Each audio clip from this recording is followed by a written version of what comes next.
Hello everyone. So we are here again and I hope that you all are fine. और मैं उम्मीद करती हूँ कि आप सब बहुत अच्छे होंगे और बहुत अच्छे से इन वीडियोस को एंजॉय कर रहे होंगे. So friends, today we are going to learn the 8th kind of pronoun. आज हम प्रोनाउन का 8th काइंड लर्न करेंगे जिसका नेम है इंडेफिनिट प्रोनाउन. ओके, इससे पहले हमने प्रोनाउन के 7 काइंड्स कवर कर लिए थे.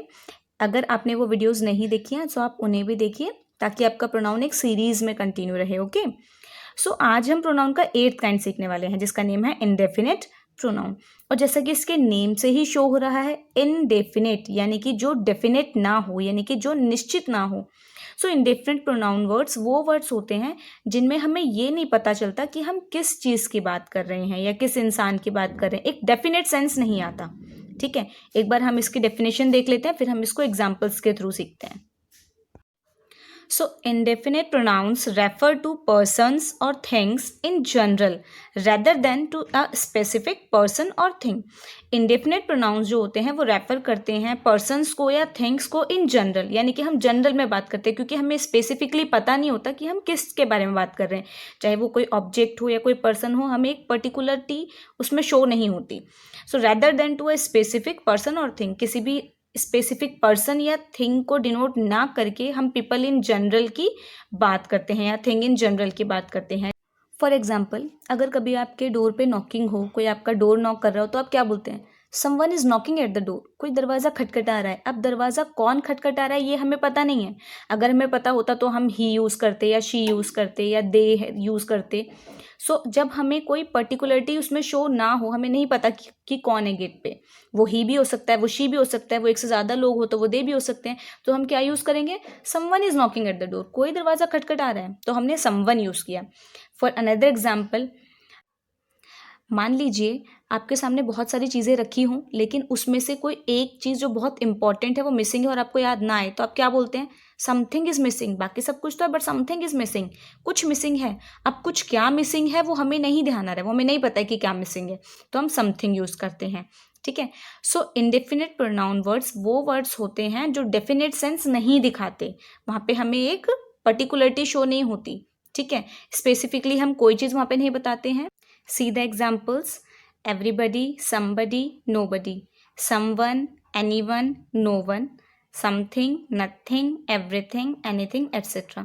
और भी बहुत सारे एग्जाम्पल्स होते हैं इंडेफिनिट प्रोनाउंस के, लेकिन मैंने यहाँ पे कुछ इंपॉर्टेंट आपके लिए लिखे हैं क्योंकि हमें इनमें कुछ डिफरेंसेस भी सीखने हैं. देखिए, जब कभी भी हम पीपल की बात करें यानी कि पर्सनस की बात करें जहाँ पे डेफिनेट सेंस ना आए, तो हम वहाँ पे बडी और वन लगाते हैं. जैसे everybody, somebody, someone, anyone, no one, ये जो वर्ड्स हैं ये पर्सन्स के लिए यूज होंगे. और जो थिंग वाले वर्ड्स हैं like something, nothing, everything, anything, ये वर्ड्स हम ऑब्जेक्ट्स के लिए यूज करते हैं. ठीक है, सबसे पहला डिफरेंस तो इनमें ये होता है कि बडी और वन वाले हम पर्सन्स के लिए यूज करते हैं और थिंग वाले वर्ड्स हम ऑब्जेक्ट्स के लिए यूज करते हैं. अब बात ये आती है कि जब हम एवरीबडी और समबडी, नोबडी, ये जब हम सब ही पर्सन्स के लिए यूज कर सकते हैं तो हम इसमें डिफरेंस कैसे करेंगे? देखिए, एवरीबडी मतलब होता है सभी, हर कोई.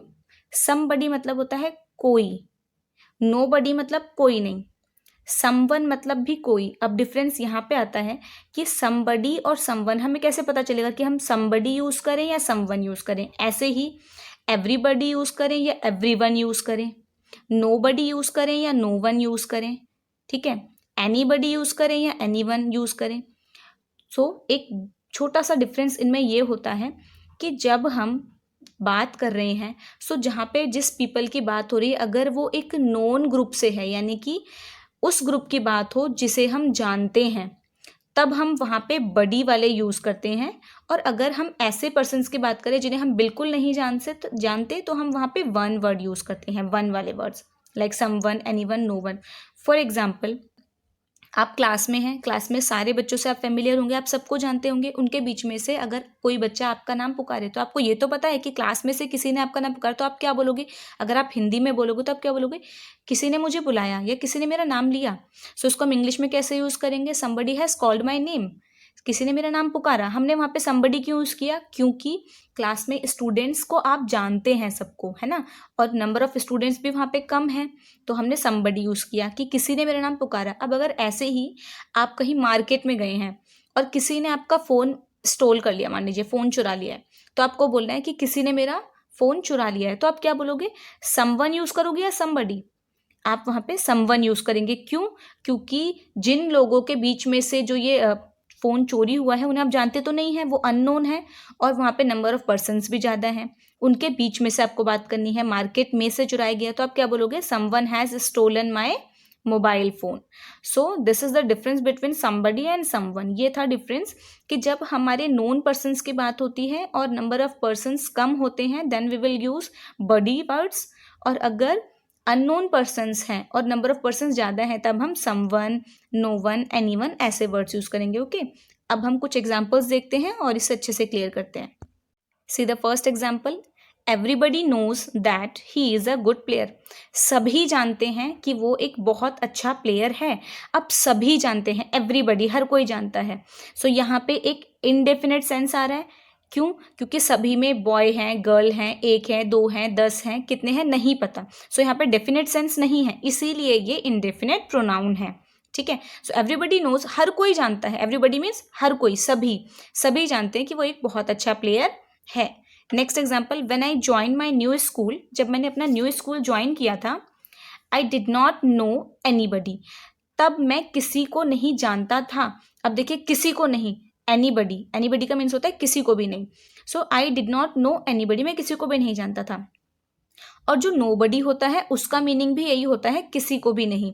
अगर हम देखिए एनीबडी हमें यूज़ ना करना हो तो हम इसकी जगह पे नोबडी भी यूज़ कर सकते थे, लेकिन हमें एक चीज़ का ध्यान रखना है कि जब हम नोबडी यूज़ करेंगे तब हमें नॉट यूज़ नहीं करना, क्योंकि नोबडी में ही नॉट का सेंस आ चुका है। देखिए हमने यहाँ पे लिखा है आई डिड नॉट नो एनीबडी, मैं किसी को नहीं जानता था, एनीबडी किसी को, ठीक है, और नॉट यहाँ पे आ गया, आई डिड नॉट नो एनीबडी, मैं किसी को नहीं जानता था।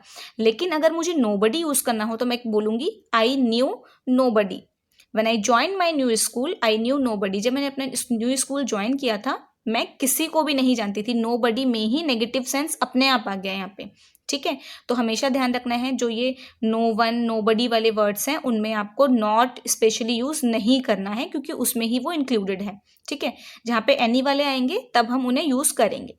Next example, someone has stolen my purse, किसी ने मेरा पर्स चुरा लिया है। अब देखिए समवन, मैंने आपको एक्सप्लेन किया था समबडी और समवन का डिफरेंस, कि जब हमें अननोन पर्सन्स में से बताना हो, देखिए समवन, किसी ने मेरा पर्स चुराया, अब मुझे नहीं पता कि किसने चुराया है, ठीक है, लेकिन किसी ने तो चुराया है, तो हमने इसलिए यहाँ पे समवन यूज़ किया है कि किसी ने मेरा पर्स चुरा लिया है।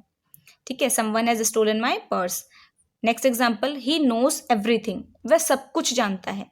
अब सब कुछ में वो क्या जानता है ये हमें नहीं पता, तो यहाँ पे डेफिनेट सेंस नहीं है। अगर हमें पता होता कि वो क्या क्या जानता है तो हम वो सारी चीज़ें लिख देते हैं यहाँ पे।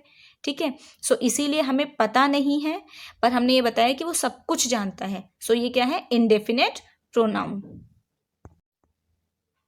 नेक्स्ट एग्जाम्पल, मान लीजिए कोई मीटिंग हो रही है, ठीक है, so everyone can join the meeting, हर कोई, एवरीवन मीन्स क्या होता है, सभी या हर कोई मीटिंग को ज्वाइन कर सकता है। अब यहाँ पे हम एवरीबडी भी यूज़ कर सकते थे, एवरीबडी भी ठीक होता, ठीक है।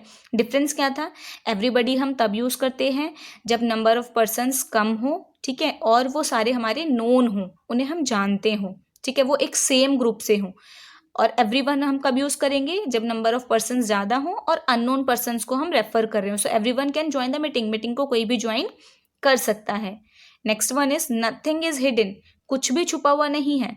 अब कुछ भी जो यहाँ पे है ये इंडेफिनेट प्रोनाउन है, जैसे कि एवरीवन था। सो नथिंग हम किस लिए यूज़ करेंगे, थिंग्स के लिए, बात के लिए या थिंग्स के लिए, ठीक है। पर्सन के लिए हम थिंग वाले वर्ड यूज़ नहीं करेंगे, मैंने बताया था आपको, like something, nothing, anything, everything, है ना। सो नथिंग इज हिडन, कुछ भी छुपा हुआ नहीं है। अब कुछ भी हमें नहीं पता, इसलिए हमने यहाँ पे नथिंग लिखा है, ठीक है। I have something for you, मेरे पास आपके लिए कुछ है, समथिंग मीन्स कुछ। अब कुछ क्या है वो यहाँ पे बताया नहीं है, इसीलिए ये इंडेफिनेट प्रोनाउन है। सो आई होप कि आपको इंडेफिनेट प्रोनाउन के मीनिंग और यूजेस क्लियर हो गए होंगे। इंडेफिनेट प्रोनाउन वर्ड्स वो प्रोनाउन वर्ड्स होते हैं जो एक डेफिनेट सेंस नहीं देते, हमें क्लियरली पता नहीं चलता कि हम किसकी बात कर रहे हैं और कितनों की बात कर रहे हैं, ठीक है। So everything, everyone, no one, nothing, anyone, ये सभी वर्ड्स इंडेफिनेट प्रोनाउंस होते हैं, और इनके जो डिफरेंस है इनके बीच में वो मैंने आपको क्लियर कर दिए हैं कि लाइक वन वाले वर्ड और बडी वाले वर्ड्स जो होते हैं वो हम पर्सन्स के लिए यूज़ करते हैं, और थिंग वाले वर्ड हम ऑब्जेक्ट्स के लिए यूज़ करते हैं। ठीक है। और इंडेफिनिट प्रोनाउन का यूज़ किस लिए होता है, क्योंकि हमें पता नहीं होता कि हम कितनों की बात कर रहे हैं, कोई बॉय है जिसकी बात हो रही है, कोई गर्ल है, ये नहीं पता होता, यानी कि हम पीपल इन जनरल या थिंग्स इन जनरल में बात करते हैं। ओके, सो अब आपको इंडेफिनिट प्रोनाउंस के यूजेस और मीनिंग अच्छे से क्लियर हो गए होंगे। आप वीडियोस को 2-3 टाइम्स देखिए ताकि आपको अगर कुछ डाउट हो तो वो क्लियर हो जाए। अब हम नेक्स्ट वीडियो में पार्ट ऑफ स्पीच का नेक्स्ट कंटेंट के साथ मिलेंगे। ओके, हम नेक्स्ट टॉपिक को स्टडी करेंगे। अभी तक हमने पार्ट्स ऑफ स्पीच के 2 टॉपिक्स कवर कर लिए हैं। कौन कौन से? Noun and pronoun. अगर आपने वीडियोस नहीं देखी है तो आप वीडियोस को देखें ताकि आपके ये दोनों टॉपिक जो हैं वो अच्छे से क्लियर हो जाएं। अब हम नेक्स्ट वीडियो में पार्ट्स ऑफ स्पीच के नेक्स्ट काइंड के साथ मिलेंगे। Okay, till then bye bye.